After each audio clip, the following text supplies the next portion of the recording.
हर दिन आप एक चौराहे पर खड़े होते हैं। जीवन विकल्पों, आवाजों और दबावों से भरा होता है जो आपको अलग अलग दिशाओं में खींचते हैं। दुनिया आपको जोर से बताती है कि सफलता कैसी दिखती है, खुशी क्या होनी चाहिए और आपको कैसे जीना चाहिए। ये आपको उन रास्तों की ओर धकेलती है जो पूर्णता का वादा करते हैं लेकिन आपको खाली छोड़ देते हैं। आप में से कुछ लोग धन के मार्ग पर चले गए हैं, ये सोचकर कि धन सुरक्षा लाएगा, फिर भी आपका दिल बेचैन महसूस करता है। अन्य लोग लोगों की स्वीकृति के पीछे भागे हैं, ये मानते हुए कि यदि आपको स्वीकार कर लिया जाए तो आपको शांति मिल जाएगी। कुछ लोगों ने अपना जीवन आनंद के लिए दे दिया है, उम्मीद करते हुए कि अस्थायी खुशी पर्याप्त होगी। लेकिन दिन के अंत में जब शोर कम हो जाता है और आप अपने विचारों के साथ अकेले रह जाते हैं तो आप जानते हैं कि यह सही रास्ता नहीं है। परमेश्वर आपको वही देखता है जहां आप हैं। वो उन विकल्पों को देखता है जिन्होंने आपको भ्रमित कर दिया है, गलतियां जो आपके दिल पर भारी पड़ती है और संदेह जो आपको आश्चर्यचकित करते हैं कि क्या आप कभी अपना रास्ता खोज पाएंगे। लेकिन मैं आज आपको कुछ बताना चाहता हूं। आप टूटा हुआ महसूस कर सकते हैं लेकिन आप सुधार से परे नहीं हैं। परमेश्वर ने अभी भी आपके साथ समाप्त नहीं किया है। शायद आपने खुद को आश्वस्त किया है कि यह बहुत देर हो चुकी है क्योंकि आप कभी भी अपना रास्ता खोजने के लिए बहुत दूर भटक गए हैं। लेकिन सुनो, कोई जगह बहुत अंधेरी नहीं है, कोई रास्ता बहुत टेढ़ा नहीं है, कोई पाप इतना बड़ा नहीं है कि परमेश्वर आप तक नहीं पहुंच सकता। उसका प्यार आपकी असफलताओं से अधिक मजबूत है, उसकी दया आपके पछतावे से अधिक है और उसकी शक्ति आपको जहां कहीं भी हो वहां से ऊपर उठाने में सक्षम है। लेकिन आपको एक विकल्प बनाना होगा। परमेश्वर आपको सही रास्ते पर नहीं ले जाएगा जब तक आप उसका हाथ नहीं थामते और उस पर भरोसा नहीं करते। दुनिया आपको बताएगी कि सही रास्ता वह है जो अच्छा लगता है, जो सफल दिखता है, वो जो आसान है। लेकिन परमेश्वर का रास्ता हमेशा आसान नहीं होता। ये सबसे अच्छा तरीका है। ये हमेशा उस समय समझ में नहीं आता है, लेकिन अंत में ये जीवन, शांति और उद्देश्य की ओर ले जाता है। वो आज आपको किसी भी राह के लिए नहीं बल्कि सही रास्ते पर बुला रहा है। दुनिया के रास्ते से सावधान रहें। शत्रु इसी तरह काम करता है। वो आपको आगे आने वाले खतरे को नहीं दिखाता। वो गलत रास्ते को सफलता, आराम और उत्साह का जामा पहनाता है। वो इसे आसान रास्ता, पुरस्कृत रास्ता दिखाता है, वो रास्ता जो आपको खुश करेगा। उसने ईडन गार्डन में ऐसा किया था जब उसने ईव को विश्वास दिलाया था कि निषिद्ध फल उसे बुद्धिमान बना देगा। उसने जंगल में यीशु के साथ ऐसा किया था। उसे क्रूस के बिना राज्य और शक्ति की पेशकश की थी और वो आज आपके साथ भी ऐसा कर रहा है। ये फुसफुसाते हुए कि समझौता, आत्मभोग और सांसारिक सफलता का रास्ता सही है। लेकिन शत्रु आपको कभी ये नहीं बताता कि अंत में आपको इसकी क्या कीमत चुकानी पड़ेगी। बहुत से लोग गलत रास्ते पर कदम रखते हैं ये सोचकर कि ये उन्हें स्वतंत्रता दिलाएगा, लेकिन खुद को फंसा हुआ पाते हैं। वे धन का पीछा करते हैं लेकिन ये उन्हें कभी शांति नहीं देता। वे संबंधों का पीछा करते हैं लेकिन वे अभी भी अकेला महसूस करते हैं। वे पाप में लिप्त होते हैं लेकिन आनंद फीका पड़ जाता है और उन्हें खाली छोड़ देता है। वे बाहर से खुश दिखते हैं लेकिन अंदर वे बेचैन, चिंतित और भयभीत होते हैं। दुनिया का रास्ता रेगिस्तान में एक मृग तृष्णा की तरह है। ये संतुष्टि का वादा करता है लेकिन जब आप इसके लिए पहुंचते हैं तो ये गायब हो जाता है और आपको पहले से अधिक प्यासा छोड़ देता है। आज चारों ओर देखें कि कितने लोगों के पास वो सब कुछ है जो दुनिया कहती है कि आपको चाहिए, प्रसिद्धि, भाग्य, लोकप्रियता। फिर भी वे खोए हुए, टूटे हुए और खोजते हुए हैं, क्योंकि चाहे गलत रास्ता कितना भी अच्छा क्यों न लगे, वो आत्मा को कभी संतुष्ट नहीं कर सकता। ये कभी होना ही नहीं था। केवल परमेश्वर ही उस शून्यता को भर सकता है। केवल उसका मार्ग ही सच्चे जीवन की ओर ले जाता है। हो सकता है कि आप वर्षों से गलत रास्ते पर चल रहे हो सकता है कि आपने ऐसे विकल्प चुने हो जिनके लिए आपको पछतावा हो, ऐसे रास्ते चुने हो जिनके कारण आप खोए हुए महसूस कर रहे हो। लेकिन मैं आपको कुछ बता दूं, आपको वहां रहने की आवश्यकता नहीं है। परमेश्वर आपको मुड़ने के लिए बुला रहा है। वो आपको गलत रास्ते से हटने और उसकी सच्चाई में चलने के लिए बुला रहा है। यह हमेशा आसान नहीं होगा, लेकिन ये इसके लायक होगा, क्योंकि जब आप परमेश्वर के मार्ग पर चलेंगे तो आपको वो मिलेगा जिसकी आपको तलाश थी। शांति जो फीकी नहीं पड़ती, आनंद जो अस्थायी नहीं है, और एक उद्देश्य जो कभी विफल नहीं होगा। गलत रास्ता अभी अच्छा लग सकता है, लेकिन केवल परमेश्वर का मार्ग ही जीवन की ओर ले जाता है। आप कौन सा रास्ता चुनेंगे? आराम को त्यागे। आप परमेश्वर के मार्ग पर नहीं चल सकते यदि आप अपने आराम के क्षेत्र से बाहर नहीं निकल सकते। आप ये सोचकर अपने हिसाब से जीवन जी सकते हैं, लेकिन मैं आपको कुछ बता दूं, आराम एक जाल हो सकता है। बाइबल हमें एक अमीर युवा शासक के बारे में बताती है जो यीशु के पास ये पूछने आया कि उसे अनंत जीवन प्राप्त करने के लिए क्या करना चाहिए। उसने आज्ञाओं का पालन किया था, एक अच्छा जीवन जिया और सोचा कि वो सही मार्ग पर है।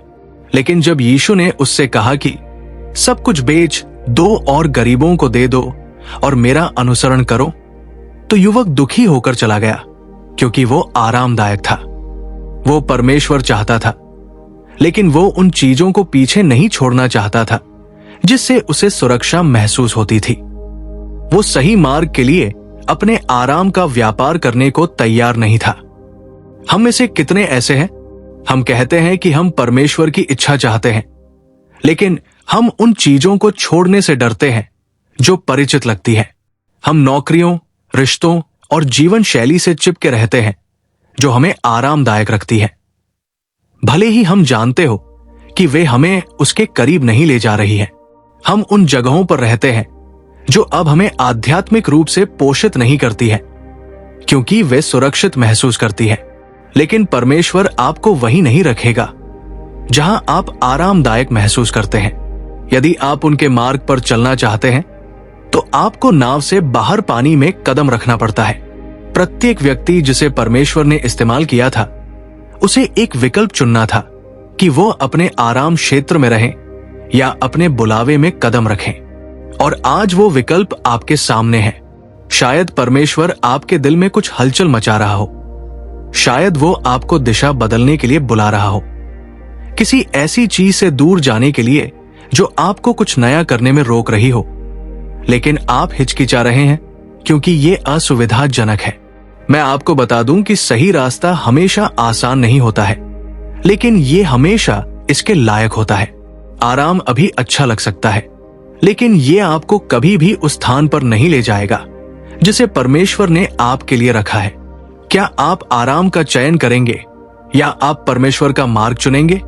कठिनाई का मतलब ये नहीं है कि आप गलत रास्ते पर हैं। जिस क्षण आप परमेश्वर के मार्ग पर चलने का निर्णय लेंगे, आप चुनौतियों का सामना करेंगे।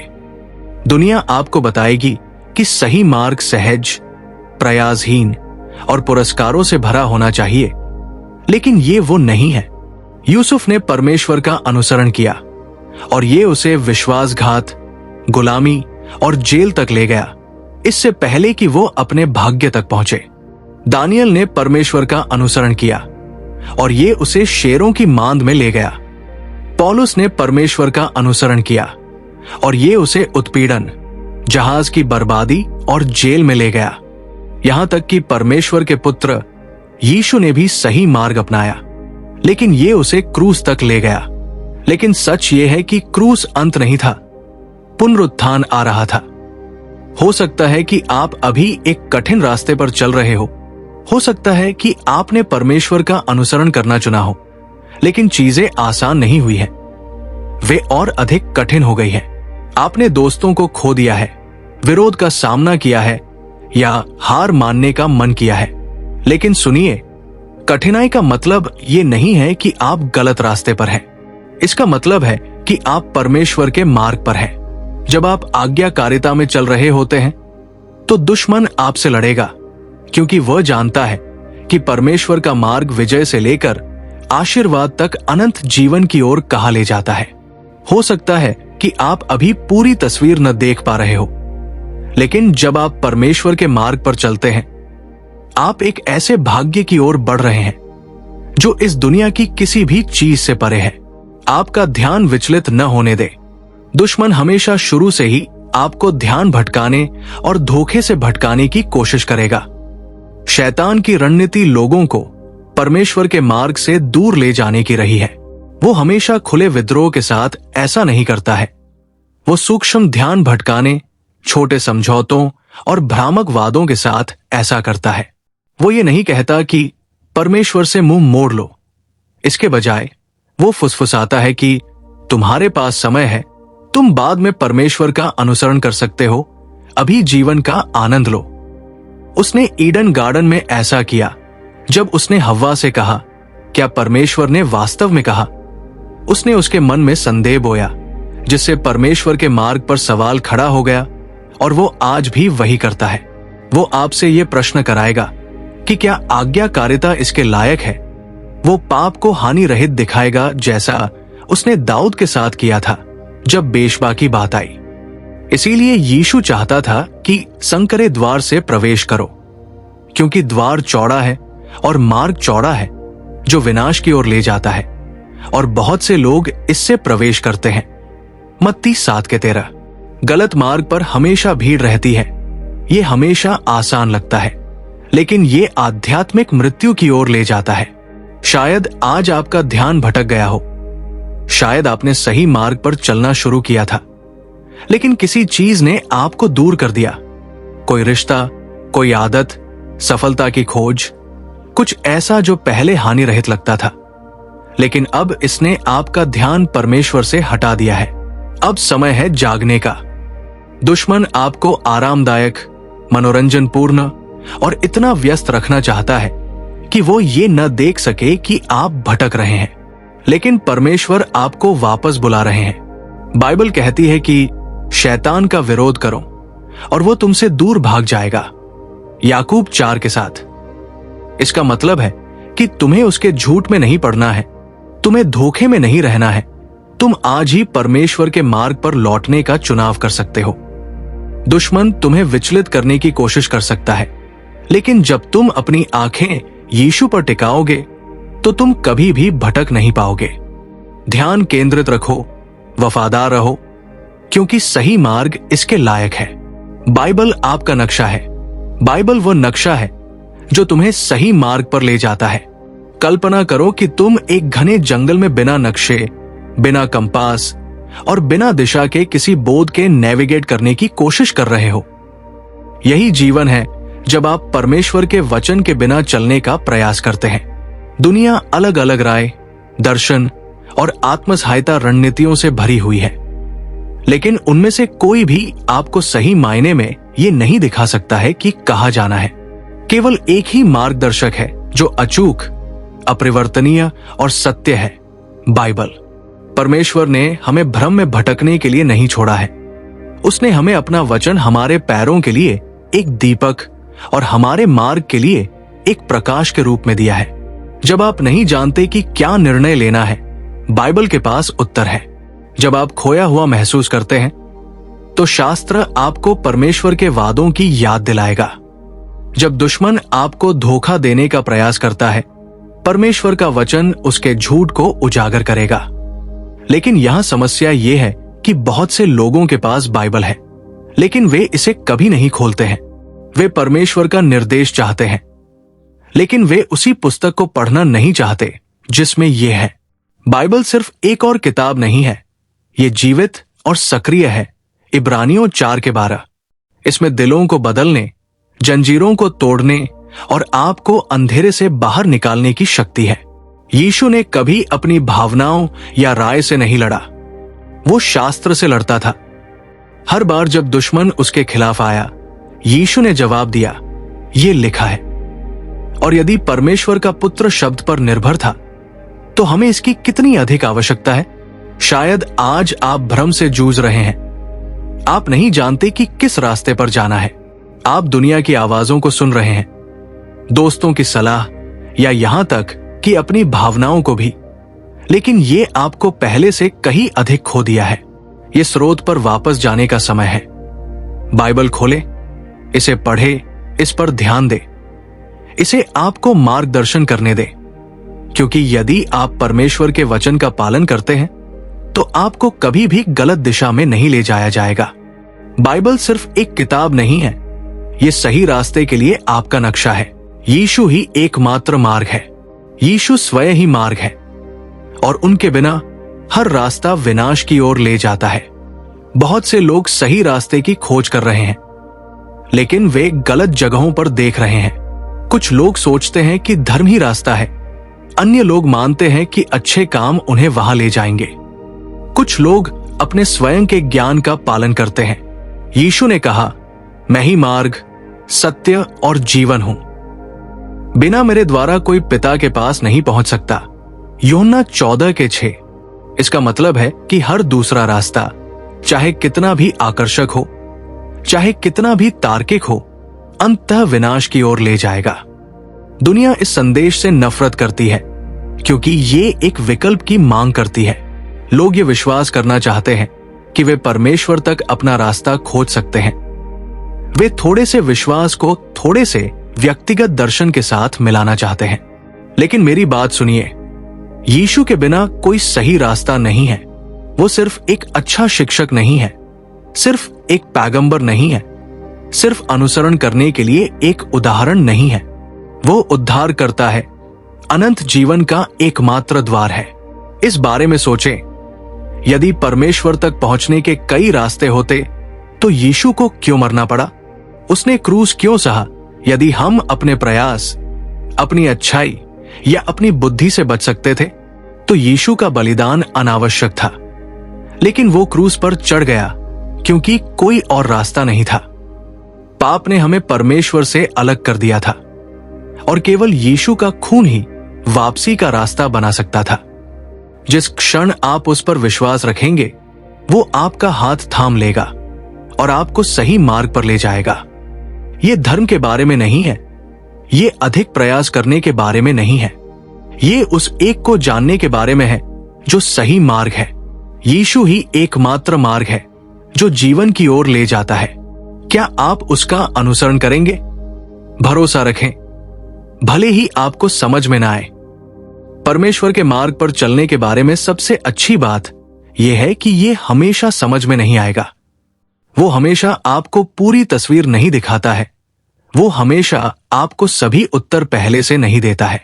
वो बस कहता है, मुझ पर विश्वास करो। और यहीं पर कई लोग संघर्ष करते हैं। वे आज्ञा मानने से पहले हर विवरण जानना चाहते हैं। वे पहला कदम उठाने से पहले गंतव्य को देखना चाहते हैं। लेकिन विश्वास उस तरह से काम नहीं करता। नोह ने जहाज बनाया जब उसने कभी बारिश नहीं देखी थी, लेकिन उसने आज्ञा का पालन किया और अपने विश्वास के कारण वो और उसका परिवार बच गया। पतरस को देखो, यीशु ने उसे नाव से बाहर निकलने और पानी पर चलने के लिए कहा। शायद वह आपको किसी चीज से दूर जाने के लिए कह रहा है ताकि आप अपने भविष्य के लिए उस पर भरोसा कर सकें और तब भी उसकी आज्ञा का पालन कर सकें जब आपको परिणाम दिखाई न दे रहा हो। मैं आपको कुछ बता दूं, परमेश्वर आपको कभी गलत रास्ते पर नहीं ले जाएगा। उसका मार्ग हमेशा आसान नहीं हो सकता है, ये हमेशा स्पष्ट नहीं हो सकता है, लेकिन ये हमेशा अच्छा होता है। बाइबल कहती है, अपने पूरे दिल से परमेश्वर पर भरोसा रखें और अपनी समझ का सहारा न लें। उसके अधीन हो जाए और वो आपका मार्ग सीधा कर देगा। नीति वचन 3:5-6। आपको सब कुछ पता लगाने की जरूरत नहीं है, आपको पूरी योजना जानने की जरूरत नहीं है।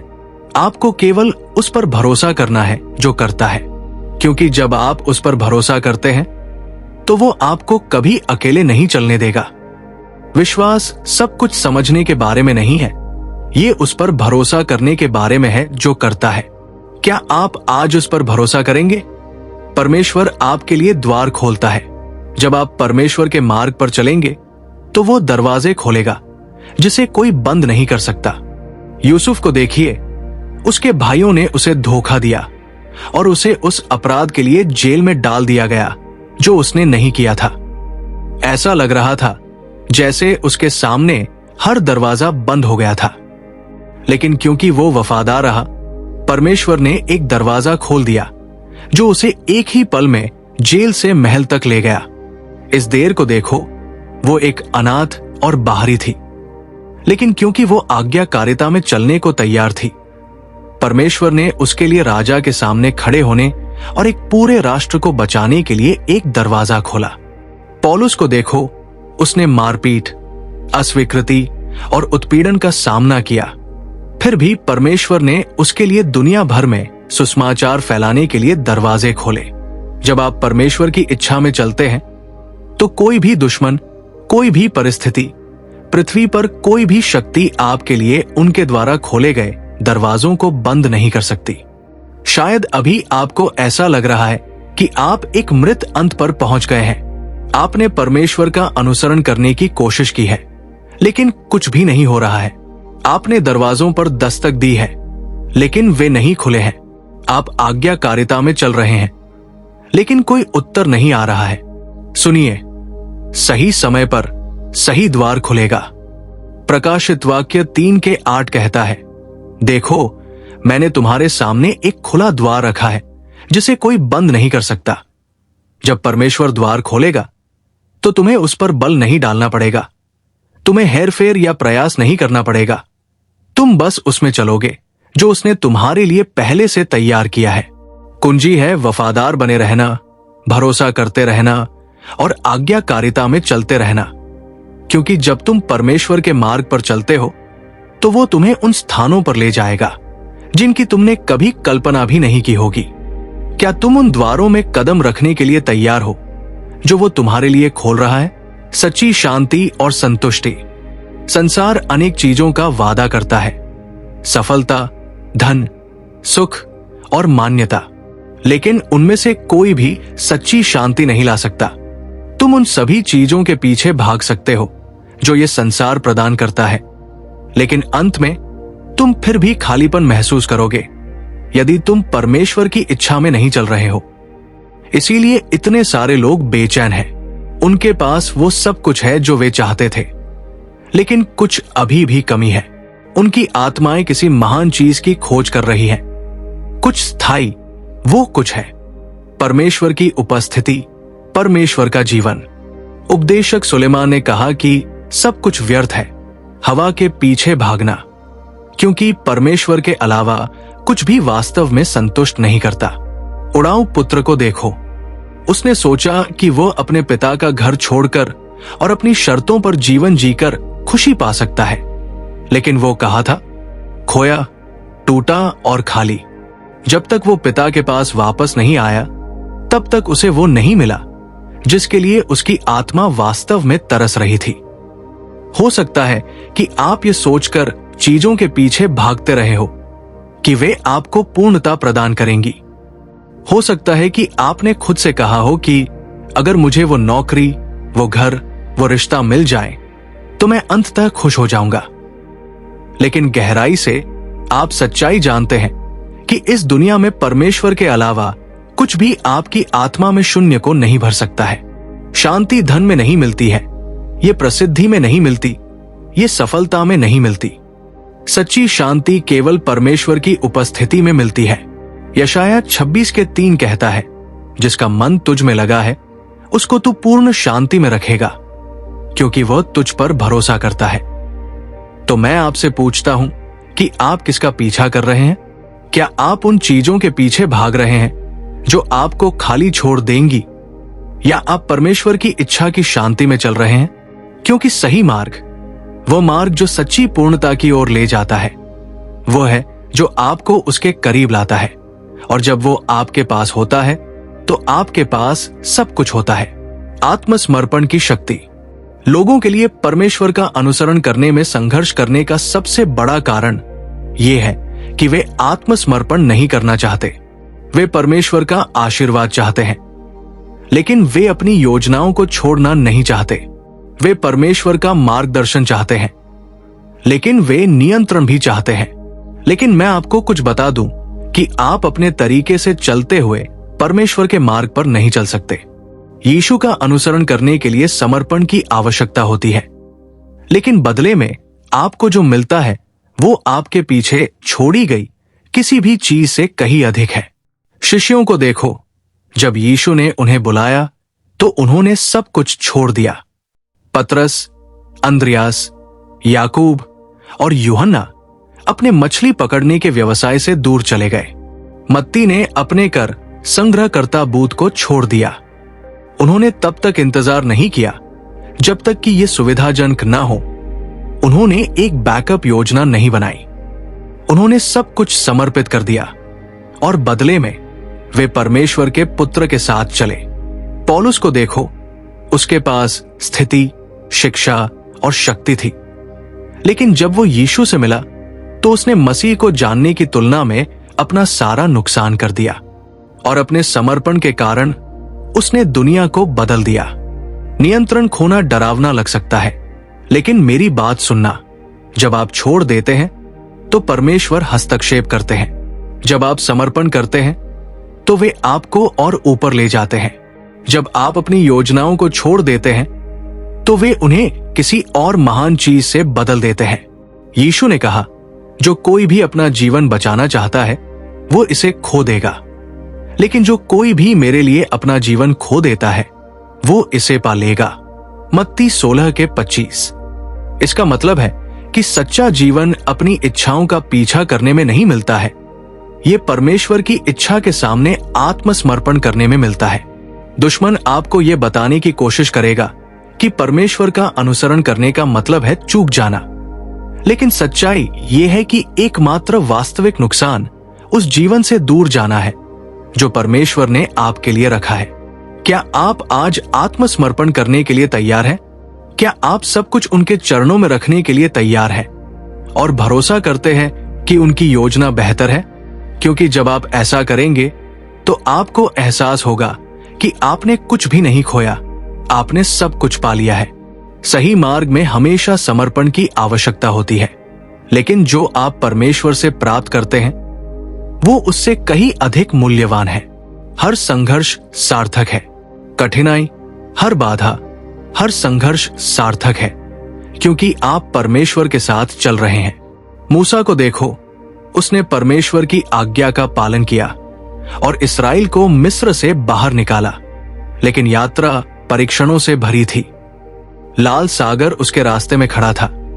लोगों ने शिकायत की, जंगल ने उनके विश्वास का परीक्षण किया, लेकिन अंत में मूसा पहाड़ पर खड़ा था और उसने परमेश्वर के वादे को पूरा होते देखा। यूसुफ को देखो, उसने परमेश्वर का अनुसरण किया, लेकिन उसे एक गड्ढे में फेंक दिया गया, गुलामी में बेच दिया गया और कैद कर लिया गया। ये आसान नहीं था, लेकिन क्योंकि वो वफादार रहा, उसे सम्मान और उद्देश्य के पद पर उठा लिया गया। परमेश्वर के मार्ग में चुनौतियां हो सकती हैं, लेकिन वे चुनौतियां कभी व्यर्थ नहीं जाती। हर परीक्षण आपको तैयार करता है, आपको मजबूत बनाता है और परमेश्वर ने जो कुछ आपके लिए रखा है उसके लिए आपको तैयार करता है। शायद आज आपको हार मानने का मन हो, शायद आप परमेश्वर का अनुसरण करने का प्रयास कर रहे हो, लेकिन रास्ता कठिन रहा हो। शायद लोग आपके खिलाफ हो गए हो, शायद आपको निराशा हुई हो, लेकिन मेरी बात सुनिए, कठिनाई का मतलब ये नहीं है कि आप गलत रास्ते पर हैं। इसका हमेशा मतलब है कि तूफानों में भी, परीक्षणों में भी, कठिनाइयों में भी आप अकेले नहीं हैं। परमेश्वर आपका मार्गदर्शन कर रहे हैं, वे आपको मजबूत कर रहे हैं, वे आपको तैयार कर रहे हैं, और अंत में जब आप उनके सामने खड़े होंगे तो आपको पता चलेगा कि आज्ञाकारिता का हर कदम इसके लायक था। इसलिए हार न माने, पीछे न मुड़े, आज के संघर्षों को कल के वादे को भूलने न दे, क्योंकि सही रास्ता कभी भी आसान नहीं होता, लेकिन ये हमेशा इसके लायक होता है। विश्वास भावनाओं पर आधारित नहीं है। बहुत से लोग भावनाओं के आधार पर अपना जीवन जीते हैं। यदि वे परमेश्वर के करीब महसूस करते हैं तो वे उनकी आज्ञा का पालन करते हैं। यदि वे प्रेरित महसूस करते हैं तो वे प्रार्थना करते हैं। यदि वे प्रेरित महसूस करते हैं तो वे बाइबल पढ़ते हैं, लेकिन जिस क्षण उन्हें कुछ भी महसूस नहीं होता वे रुक जाते हैं। समस्या ये है कि विश्वास भावनाओं पर आधारित नहीं होता, विश्वास भरोसे पर आधारित होता है। यदि आप परमेश्वर का अनुसरण केवल तभी करते हैं जब आपका मन करता है, तो आप कभी भी सही रास्ते पर नहीं रहेंगे। बाइबल के नायकों को देखें। क्या आपको लगता है कि अय्यूब हमेशा परमेश्वर पर भरोसा करने के लिए प्रेरित महसूस करता था? क्या आपको लगता है कि दानियल को शेरों की मांद में जाने के लिए प्रेरित महसूस होता था? नहीं, उनका विश्वास भावनाओं के बारे में नहीं है, यह परमेश्वर पर भरोसा करने के बारे में है, चाहे कुछ भी हो। दुश्मन जानता है कि आपकी भावनाओं को आपके खिलाफ कैसे उपयोग करना है। वो आपको अयोग्य महसूस कराएगा ताकि आप प्रार्थना करना बंद कर दें। वो आपको हतोत्साहित महसूस कराएगा ताकि आप विश्वास करना बंद कर दें। वो आपको थका हुआ महसूस कराएगा ताकि आप लड़ना बंद कर दें। लेकिन मेरी बात सुनो, आपकी भावनाएं आपकी मार्गदर्शक नहीं है, परमेश्वर का वचन आपका मार्गदर्शक है।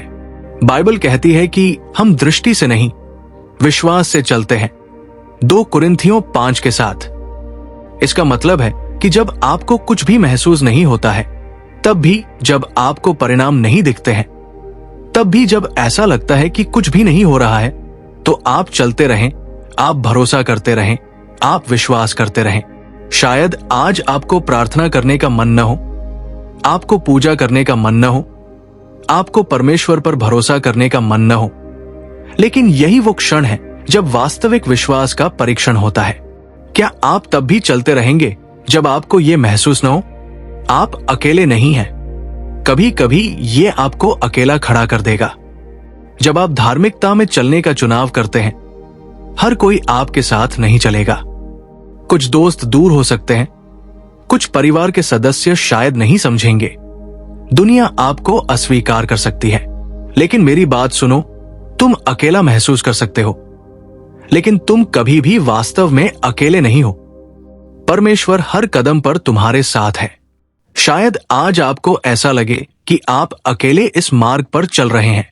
हो सकता है कि लोगों ने तुम्हारी आस्था के कारण तुमसे मुंह मोड़ लिया हो सकता है कि तुमने अपनी आज्ञाकारिता के कारण संबंध खो दिए हो। लेकिन मेरी बात सुनो, परमेश्वर तुम्हारी वफादारी देखता है और वो तुम्हें कभी नहीं छोड़ेगा।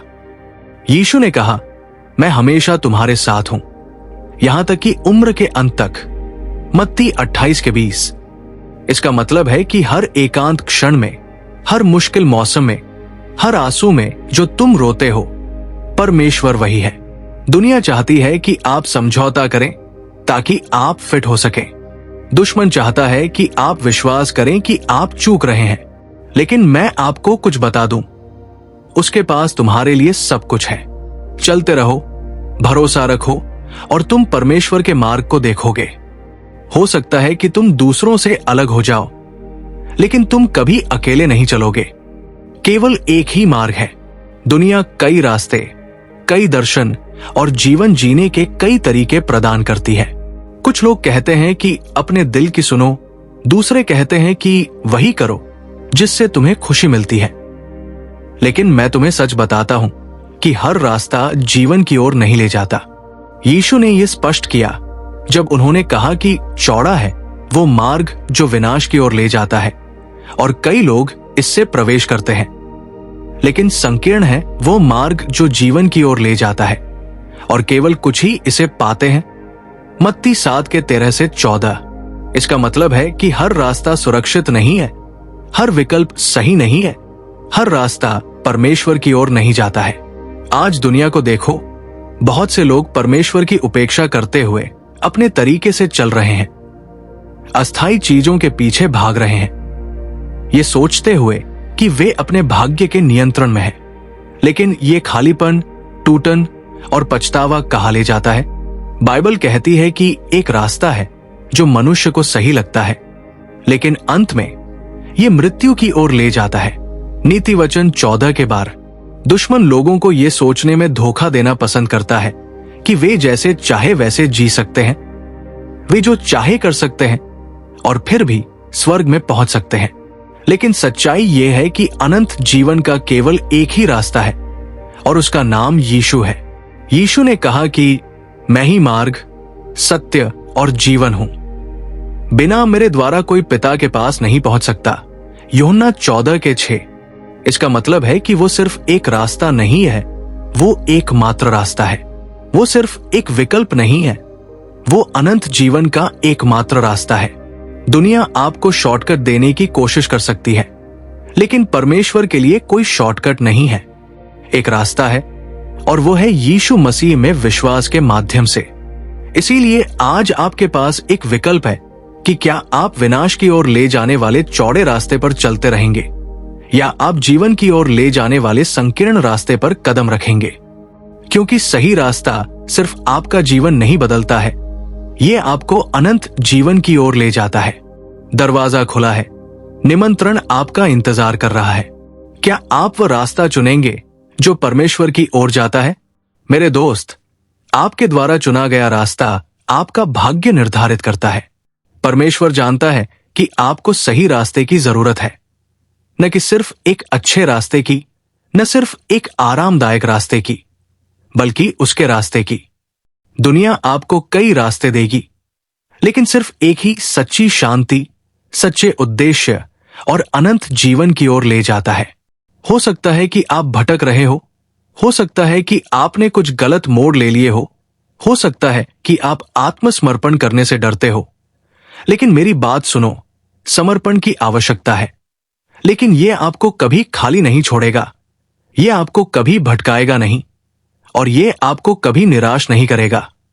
क्योंकि जब आप परमेश्वर के साथ चलते हैं तो आप जीवन, आशा और अनंत काल की ओर चल रहे होते हैं।